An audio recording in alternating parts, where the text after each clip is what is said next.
Bonjour à chacun et à chacune. J'ai fait un PowerPoint de folie. Donc, tu vas pouvoir mettre la première image du PowerPoint que j'ai fait.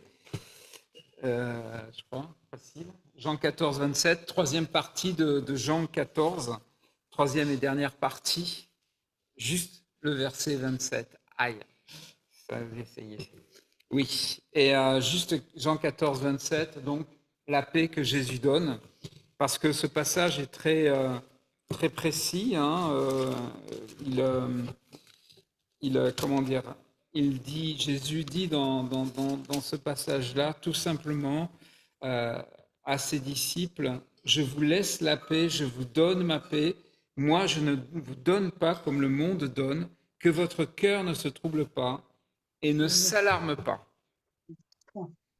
Une fois n'est pas trop coutume, je voudrais quand même commencer cette prédication sur Jean 14, 27 en partageant l'expérience d'un homme que nous connaissons tous, Job. Alors, je ne reviens pas sur l'origine des épreuves de Job, mais on sait qu'en peu de temps, il va avoir un concentré de difficultés économiques, des souffrances familiales, il va perdre ses enfants et, in fine, de santé. Vraiment, il va vivre quelque chose de très difficile. Et ce qui m'a marqué en relisant un peu le livre de Job dans ma lecture annuelle, c'est sa réflexion. Sa réflexion alors qui est marquante pour nous, son expérience qui nous rejoint. Et tu peux afficher les versets, je crois que j'ai dû... ouais, alors c'est le plan, on reviendra, voilà. Au lieu du pain, c'est le premier, c'est Job qui parle. Au lieu du pain, surviennent mes soupirs et mes cris, se répandent comme l'eau.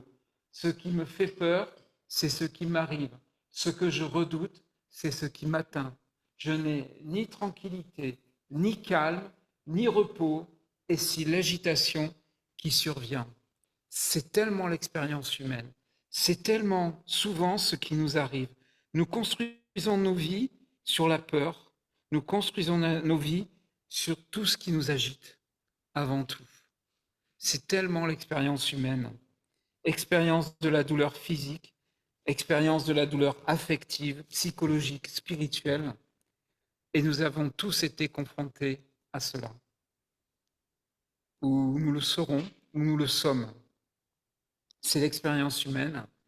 Et bien souvent, c'est ce qui prédomine. C'est cela. C'est cette appréhension. Et Job va être libéré de tout cela. Il va retrouver la paix. Alors, ce qui, dans le livre de Job, est à mon avis faussement révélateur, c'est que souvent, ça se termine par épilogue. Et on voit Job qui est rétabli en tout. Mais ce n'est pas là qu'il est rétabli. C'est bien avant. C'est dans son face-à-face avec Dieu. C'est là qu'il est rétabli, quand Dieu s'adresse à lui et lui dit, et lui montre sa puissance, lui montre à la fois sa providence, lui montre sa bienveillance et sa puissance. Et c'est là où il est rétabli. On sait qu'il est rétabli non pas quand il va avoir tous ses biens, mais quand il va dire ça, je reconnais que tu peux tout. Les trois petits points. Mon oreille avait entendu parler de toi, mais maintenant, mon œil t'a vu. C'est là que Job est rétabli. Le reste n'est que conséquence, mais c'est là qu'il est rétabli. Les personnes en paix ne sont pas celles qui ne souffrent plus, mais d'abord celles qui se savent entre les mains du Dieu puissant, venu en Jésus-Christ jusqu'à eux, plein de compassion et de bonté. Alors vous me direz quel lien avec Jean 14, 27 et l'affirmation de Jésus, je vous laisse la paix, je vous donne ma paix, moi je ne vous donne pas comme le monde donne, que votre cœur ne se trouble pas et ne s'alarme pas. Je crois que la réponse, elle est tout à fait simple et grande. Ce que Dieu a accordé de manière ponctuelle à Job, il le donne pour ses disciples en Jésus-Christ pour toujours. C'est une paix née d'une relation avec lui et le Père, une paix inscrite pour l'éternité et vivante par l'Esprit et qui nous habite. Alors si tu peux revenir en arrière juste pour le plan. Et voilà comment on va cheminer. Donc on a parlé de Job, la paix comme quatrième don de Jésus dans Jean 14. La paix que Jésus donne est-elle pour nous? Il me manque le point d'interrogation. Je pense avoir fait un super PowerPoint, mais non. Il manque les points d'interrogation. Et pour prier. Alors, la paix, d'abord, dans ce passage, c'est le quatrième don de la grâce. Rappelez-vous du contexte effrayant pour les disciples. Jésus fait ses adieux en parlant de ce qu'il va subir, je dirais une trilogie absolument démente, trahison, abandon, souffrance. De quoi laisser ses disciples qui l'ont suivi, qui ont tout quitté, complètement démunis, dans le doute et dans le trouble. Que votre cœur ne se trouble pas. Alors le chapitre 14 va commencer par ces mots. Que votre cœur ne se trouble pas, croyez en Dieu, croyez aussi en moi. Et cette première exhortation, justement, c'est pour ça que j'arrête sur le verset 27, trouve sa conclusion au verset 27, celui qu'on vient de lire, que votre cœur ne se trouble pas et ne s'alarme pas. Nous avons un parallèle intéressant avec la même exhortation, une exhortation qui débouche finalement la première du verset 1 sur une explication et l'autre qui est conclusive. En fait, on pourrait dire au verset 1, que votre cœur ne se trouble pas, ayez foi en Dieu et en moi, et je vais vous expliquer pourquoi. Et à la fin, au verset 27, au vu de ce que je viens de vous dire et ce que je vais faire et que j'ai déjà fait, alors que votre cœur ne se trouble pas. Et qu'a-t-il dit entre-temps, qui donne toutes les raisons aux disciples de ne pas être troublés? Là, tu peux m'afficher le prochain. Super. Là, c'est bien. Verset 1, donc que votre cœur ne se trouble pas, mettez votre foi en Dieu, mettez aussi votre foi en moi. Je vais vous préparer une place, il nous assure une place auprès éternelle, auprès de lui. Je suis le chemin, la vérité et la vie, il est notre source de vie, notre ancre. Je demanderai au Père de vous envoyer un autre défenseur, l'Esprit de vérité, on l'a vu, hein. Nous ne sommes pas seuls, toujours présent avec nous par l'Esprit, à la fois auprès du Père pour nous, il intercède, et à la fois avec nous par l'Esprit. Et ce matin, donc, je vous laisse la paix, je vous donne ma paix, moi je ne vous donne pas comme le monde donne. Que votre cœur, donc, ne se trouble pas et ne s'alarme pas. Et c'est celui qui va subir la trahison, l'injustice, l'abandon des hommes et de Dieu, la souffrance qui va consoler ses disciples. Je crois que ça donne vraiment nous interpeller, parce que si celui qui va subir ça dit que votre cœur ne se trouble pas, comme souvent on dit dans la Bible, à bien forte raison, on peut avoir confiance en lui. Si lui qui va souffrir nous dit, vous inquiétez pas, je vais en baver, mais plus qu'entre vous, plus que n'importe qui d'entre vous, que votre cœur ne se trouble pas. Lui, il nous dit ça alors. Reposons-nous en lui. Il y a toutes ces raisons-là de ne pas être troublé pour les disciples. Jésus va dire et faire que ce que le Père lui demande de dire et de faire. Ça va être répété sans arrêt dans Jean. Et je crois qu'il y a vraiment une profonde consolation là. Non seulement il va attester ce qu'il dit et ce qu'il fait, mais en plus il ne le fait et ne le dit que parce que le Père lui demande de le faire et de le dire. C'est, je dirais, nous recevons, excusez-moi, c'est un peu guerrier ce que je dis, c'est des missiles de compassion, d'amour et de grâce qui nous sont envoyés par Jésus-Christ. Et je crois que déjà nous goûtons avec certitude 3 de ces 4 éléments dès aujourd'hui. Jésus, le chemin, le don de l'esprit, nous l'avons, et la paix avec Dieu. On va y revenir à cette paix. La paix, c'est le 4e don de la grâce que Jésus nous assure de manière éternelle. C'est donc un fruit profond de sa présence dans le croyant. Nous sommes en paix, non pas que c'est pas une espèce de mantra, je suis en paix, je suis en paix, je suis en paix. Nous sommes en paix d'une paix que Jésus nous donne. C'est différent. C'est le fruit de sa présence dans le croyant et de la réconciliation avec Dieu le Père, les autres et nous-mêmes, réconciliés avec Dieu, réconciliés avec les autres, réconciliés avec nous-mêmes, par la présence de l'Esprit. Mais c'est quoi cette paix? Jésus dit, je vous laisse la paix, et il précise, je vous donne ma paix. Je ne vous donne pas comme le monde donne. Donc la paix que Jésus donne est particulière. On va s'arrêter dessus. La paix que Jésus donne. Et maestro, tu peux envoyer l'autre, le prochain. Je voudrais faire un zoom sur les 4 mots et expressions qu'on trouve dans ce passage. La paix, laisser, donner, et le monde donne. La paix. Alors, je suis désolé, on ne va pas faire l'économie d'un petit peu de théologie biblique en rapport avec notre passage. Pas beaucoup, promis. Juste de quoi ne pas vous endormir. Dans la Bible, il n'y a de paix, de shalom, que lorsque l'autorité de Dieu sur le monde et les hommes est reconnue. Il n'y a que là qu'il y a de la paix. L'idée biblique de la paix, en fait, ce n'est pas une simple absence de conflit. C'est justement parce que la relation entre le peuple et le Seigneur est apaisée qu'il n'y a pas de guerre, qu'il n'y a pas de famine et de calamité. C'est d'abord une paix verticale, une paix entre Dieu et son peuple, entre Dieu et les hommes, qui permet d'entrer dans une paix horizontale, les hommes entre eux et avec la création. Dans l'Ancien Testament, et ces 2 aspects, c'est pour ça que ça va pointer sur c'est ma paix que je vous donne, il y a 2 choses majeures en rapport avec la paix. La première, c'est le sacrifice de communion. Où il va en venir. Dit aussi sacrifice de paix, et que l'on trouve dans Exode 24, 3 à 8. Tu peux l'afficher, je crois que il doit tenir tout le machin. Voilà. Moïse écrivit tout ce que le Seigneur lui avait communiqué.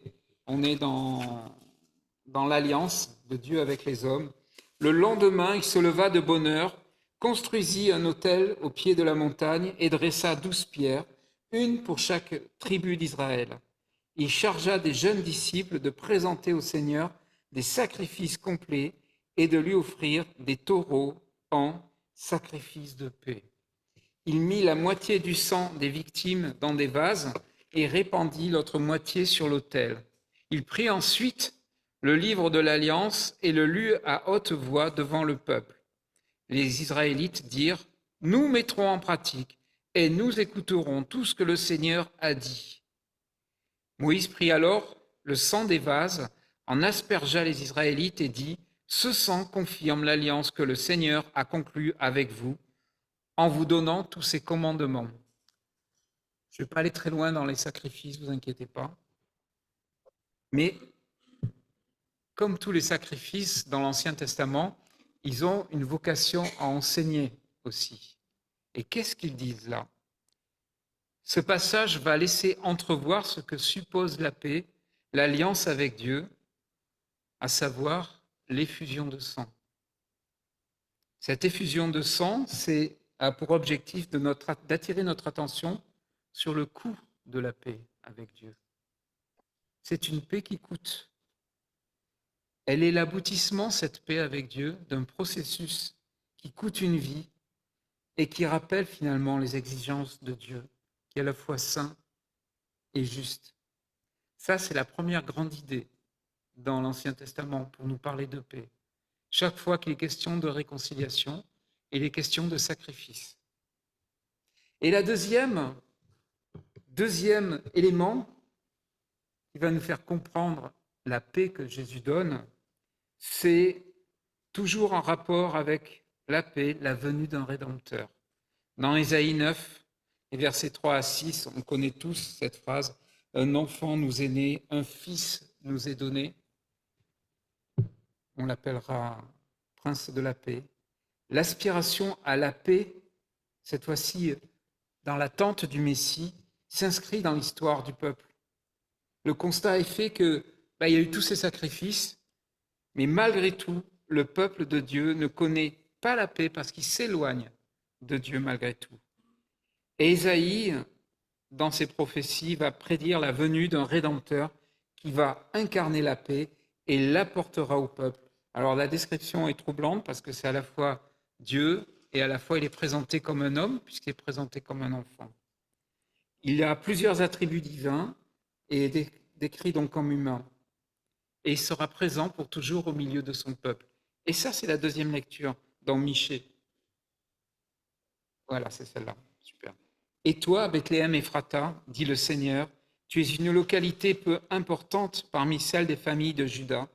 Mais de toi, je veux faire sortir celui qui doit gouverner en mon nom, le peuple d'Israël, et dont l'origine remonte aux jours d'autrefois, aux temps les plus anciens. Jean dira que la parole était avec Dieu. La parole était Dieu. Le Seigneur abandonnera son peuple en attendant le moment où la femme qui doit enfanter enfantera. Ceux qui auront survécu à l'exil rejoindront alors les autres Israélites. Et lui, il se dressera, il sera le berger de son peuple, il est le bon berger, par la puissance du Seigneur et par la présence majestueuse du Seigneur, son Dieu. Les gens de son peuple vivront en sécurité, car on reconnaîtra sa grandeur jusqu'aux extrémités de la terre. C'est lui qui amènera la paix. Christopher Wright dira « L'incapacité de si nombreux rois de l'histoire donna naissance en Israël à l'espérance grandissante et à l'annonce d'un futur fils de David. Ce roi attendu qui accomplirait ce que les rois d'histoire n'avaient pas pu faire, établir la justice, la droiture et de cette manière instaurer une paix authentique. » Et bien là, en fait, ces deux aspects-là sont bien à avoir en tête, sacrifice et Messie, lorsque Jésus parle de donner sa paix à ses disciples. Pas de paix avec Dieu ni avec les autres et avec la création sans sacrifice. Et seul le Fils de David, juste, droit et saint, peut apporter cette paix-là. Vous comprenez que c'est Jésus lui-même. C'est Jésus lui-même qui est tout cela. Jésus va être tous ces aspects-là. Il va être celui qui est le sacrifice ultime et il est le Messie. Mais on ne va pas se tromper. La paix qu'il donne, c'est cette paix relationnelle avec Dieu d'abord. Parce qu'il le dit lui-même, il n'est pas venu pour apporter la paix, mais l'épée. Souvenez-vous de cette phrase. Jésus va donner la paix d'abord à ceux qui sont affligés. Il les guérit et leur dit d'aller en paix. Il rétablit la paix à ceux qui d'abord viennent à lui, à ceux qui le reçoivent comme leur Seigneur et Sauveur. Il se présente d'abord comme un instrument de Dieu. C'est lui, Jésus, qui communique la paix à ceux qui sont dans l'angoisse, pas les sacrifices. Nous ne pouvons vivre alors les uns avec les autres que de la paix de Jésus-Christ, que de celle qu'il nous donne, que celle qu'il a acquis pour nous à la croix. La réconciliation des cœurs avec Dieu ne découle que de là, que de cette réconciliation première. Vivre la paix de Dieu dans nos cœurs, c'est d'abord vivre cette réconciliation avec lui. Nous venons de faire un petit détour de théologie biblique, mais c'est déjà pour qu'on perçoive la profondeur des propos de Jésus. C'est sa paix. Mince, c'est pas n'importe quoi. Il va la payer de sa vie, cette paix-là. Et il va ressusciter. Notre injustice, il va la prendre pour que nous soyons justes. C'est une paix qui coûte cher, dont la portée est énorme. La réconciliation avec le Père, je l'ai dit, source de toutes les réconciliations dans nos vies. On est vraiment appelé à vivre comme des personnes réconciliées. Cette offre de paix, d'abord, elle est à saisir. Saisissons-la. Ça peut prendre du temps, mais saisissons-la parce qu'elle n'est pas de nous. On va s'arrêter sur les trois autres termes, alors je vous rassure très rapidement. Laisser, c'est ma paix que je vous laisse. Savez-vous que ce terme-là, c'est le même qui est en Matthieu 9,5, tes péchés sont pardonnés, tes péchés sont laissés. C'est ma paix que je vous laisse. c'est l'idée de délier, c'est l'idée de léguer quelque chose et de délier. C'est ma paix que je vous donne, et ça vient une série de dons de Jésus-Christ dans cet évangile. Il donne le pouvoir de devenir enfant de Dieu. Il nous donne le pain venu du ciel. Il nous donne un joyau à vivre, le Saint-Esprit. Et il nous donne encore un autre joyau, sa paix. En Christ, c'est lui qui donne. Et la paix se reçoit comme un don au même titre que le pardon des péchés. Car la source est la même, c'est la croix, toujours la croix. La dernière expression, comme le monde donne. Je ne vous donne pas comme le monde donne. Il y avait deux types de paix qui dominaient au temps de Jésus, une présente et une qui était désirée. La première qui était présente, c'était la paix romaine, la fameuse Pax Romana qui permettait de circuler dans tout l'Empire. Mais rappelez-vous une chose, c'est que cette paix était maintenue par la force. Et la paix auquel le peuple aspirait, une paix messianique. Mais là aussi, souvenez-vous d'une chose, que cette paix messianique, telle que la concevaient les Juifs, de manière traditionnelle, c'était la venue d'un Messie qui bouterait les Romains hors des frontières et qui rétablirait le royaume de David. Encore une paix guerrière.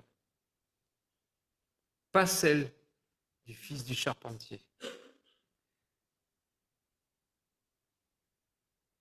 Pour la simple et bonne raison que le monde ne peut pas donner la paix, car il ne peut pas donner ce qu'il n'a pas. Il ne peut pas donner ce qu'il n'a pas, plutôt. Vivre réconcilié avec Dieu. Ce qui est la base de la paix, de toute paix véritable. L'histoire de l'humanité nous montre hélas, et je crois qu'aucun traité de paix n'a apporté une paix définitive. Car le monde, en fait, tourne sa face, se retourne contre Dieu. Aucun traité d'ici-bas ne peut amener la paix. Aucune technique d'ici-bas amène la paix. Alors, qu'est-ce qu'on peut dire de la paix que Jésus donne aux disciples dans les circonstances difficiles qu'ils traversent et à nous aussi? Je crois qu'il y a un truc de fou quand on regarde bien quand même. C'est l'agressé qui va rechercher la paix avec l'agresseur. C'est Dieu l'offensé qui vient vers nous, qui vient chercher sa paix, qui vient chercher la paix avec nous, mais pas seulement la paix, mais la réconciliation. Le Seigneur vient pour nous réconcilier avec lui. Étonnant.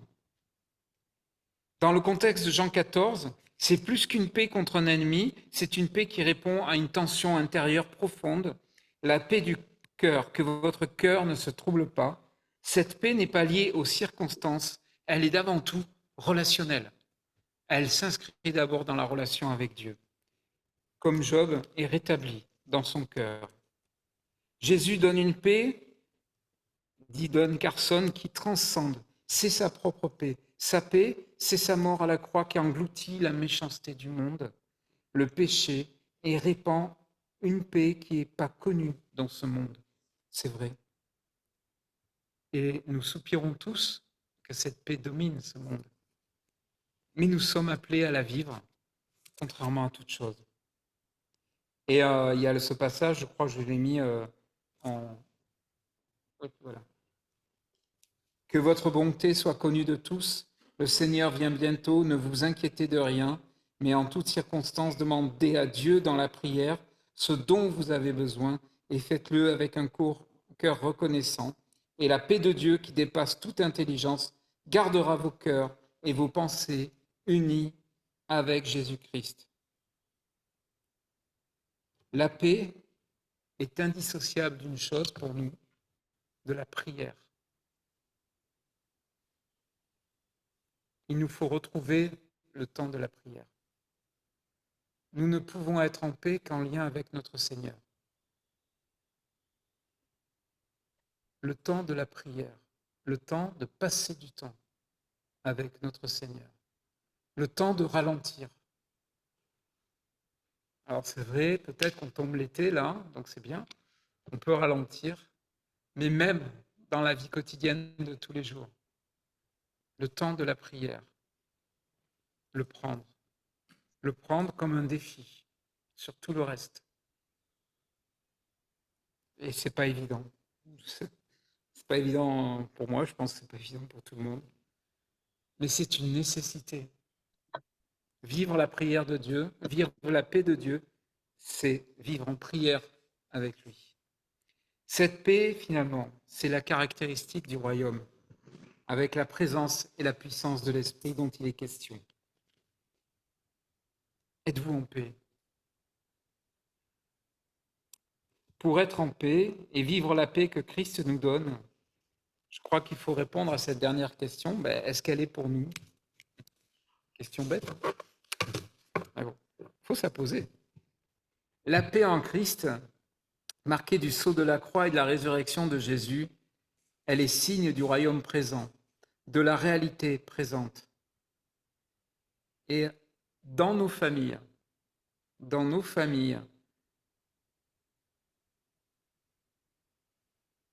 pour le vivre et l'avoir vécu, le cycle infernal, violence, vengeance, le cycle négatif est brisé quand la paix de Dieu est présente.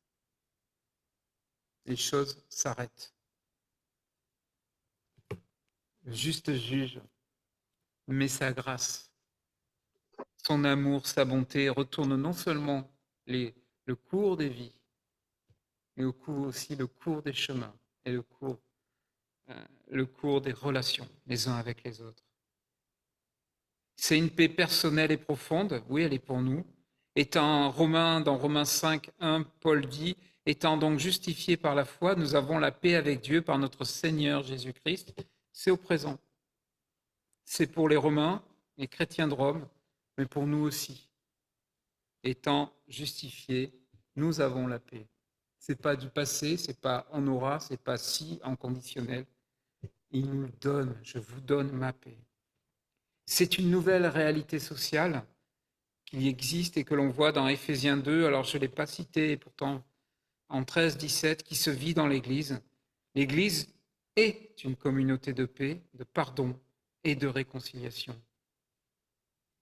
Les salutations dans les écrits, et on le voit dans le Nouveau Testament par la suite, elles se feront au nom de ce shalom complètement accompli en Jésus-Christ. En Romains 1, 7, que la paix de Dieu, à chaque fois, grâce et paix. En Éphésiens 1, grâce et paix. En Hébreux 13, en 1 Pierre 1, la salutation dans une paix parfaitement accomplie. Et en fait, pourquoi? Parce que le premier à avoir dit ça, c'est Jésus. Au lendemain de sa résurrection, quand il s'est présenté à tous ses disciples, que la paix soit avec vous. Il avait un peu la trouille. Et là, il arrive, les premiers mots qu'il dit, il ne dit pas, vous voyez, c'est moi, je suis là, vous me voyez, que la paix soit avec vous. Et elle est là, il est là, elle est là. L'envoi pour les disciples est précédé par cette salutation de paix avec l'Esprit. C'est avec cette paix que les disciples sont envoyés pour continuer la mission de Jésus, de témoigner de l'amour du Père, de la bonne nouvelle du salut, afin de croire que Jésus est le Messie. Il nous envoie, nous aussi, dans la vie de chaque jour avec sa paix. Pas une fabrique perso, sa paix. Cette paix-là, un élément, pourquoi elle est pour nous? Parce qu'elle ne dépend pas de nous. C'est pas parce que je vais être de mauvaise humeur aujourd'hui, c'est pas parce que je vais être triste ou guilleré que la paix de Dieu va disparaître. Elle dépend que de lui. Je vous donne ma paix. Et l'Esprit, il est toujours à l'œuvre pour que nous puissions vivre et connaître la paix qui est en Jésus. Et regardez la finesse de Jean, vous verrez si vous continuez, donc on a la paix au verset 27. Si vous allez en Jean 15, 9, il parle d'amour. Si vous continuez en Jean 15, 11, il parle de joie. Ça ne vous rappelle pas quelque chose, ça? Le fruit de l'esprit. Il est en train d'ébaucher. le fruit de l'esprit que l'on retrouve dans Galates. Avec cette paix qu'il donne, c'est ce fruit de l'esprit qui nous est transmis. Il donne l'esprit, il donne sa paix. Alors je vous invite vraiment à expérimenter cette paix que seule la présence de Jésus peut offrir. Et nous avons cette remarquable pensée de ce que dit Jésus en 16:33, en Jean 16:33. Je vous ai parlé ainsi pour que vous ayez la paix en moi. Vous aurez des tribulations dans le monde, hein, on ne va pas se cacher. Mais prenez courage. Moi, j'ai vaincu le monde, dit le Seigneur. Alors, pour vivre cette paix tout au long de cette semaine, je n'ai pas la prétention que ce soit quelque chose de inscrit dans le marbre, mais je vous invite à vivre dans la prière tout au long de cette semaine. Alors, j'ai mis 7 textes. Ça fait 7 jours. Alors, peut-être soit vous pouvez les noter ou les photographier, ou alors on vous les enverra avec les annonces, qui vous permettent de prier tout au long de la semaine. Priez pour que le Dieu de paix soit avec vous, qui nous révèle ce qu'est le Dieu de ce qu'il est, ce qu'il a fait. Et combien nous pouvons nous reposer sur lui, permis par Jacques et les artisans de paix que nous sommes appelés à être. Prier la parole, c'est une certitude d'être en relation avec notre Seigneur et de goûter sa paix, la réconciliation. Prier sa parole.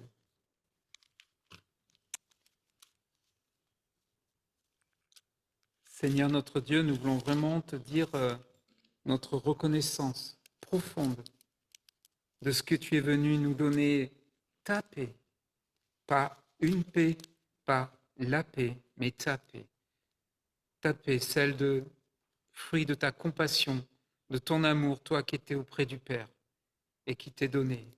Cette paix, Seigneur, née de ton sacrifice à la croix, mort et ressuscité pour que nous puissions avoir ta paix en nous par ton Esprit Saint. Alors oui, Seigneur, béni sois-tu de cette paix que tu nous offres dans ta grâce. Amen.